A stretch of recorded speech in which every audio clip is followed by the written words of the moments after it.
I'm going to ask you in English Right. about the peace process. What is the most important, how important is it rather, that the Ibero-American countries that are gathered here at this summit show the support? Is it simply a moral support, or can this really concretely help the peace process in Colombia? No, I think there's a concrete support of the Ibero-American Summit.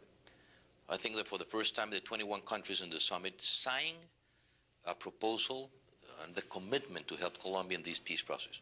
Even Cuba signed this proposal. I think this is very important, and I want to call the attention on this point, that I think for the first time 21 countries are willing to help Colombia.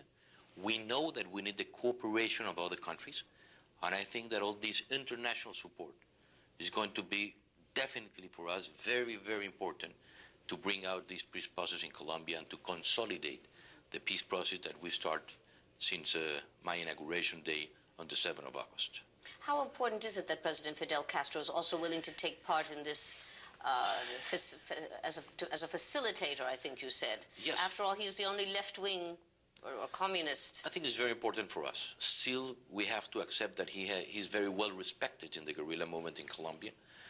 And I think that the support of Fidel Castro to this peace proposal is very, very important.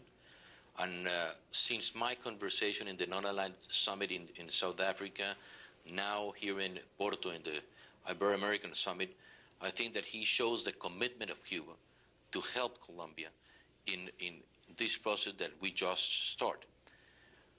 We have to take to the table of negotiations what I've called the country's friendship, or the friends of this peace process in Colombia. And we have to with the guerrilla, determine which of the countries are the ones that are going to be involved directly as facilitators of the process in Colombia to help the peace process to be a successful one. And that's why I think the presence of Cuba, the presence of Fidel Castro in the process is going to be very important for us and for the success of this peace process in my country. Last of all, what about the main theme of this Ibero-American Summit, which is the problem, the financial crisis, Yes. the globalization crisis? What is it that the countries here are asking for and expect? I think, first of all, help. And I think help from the U.S.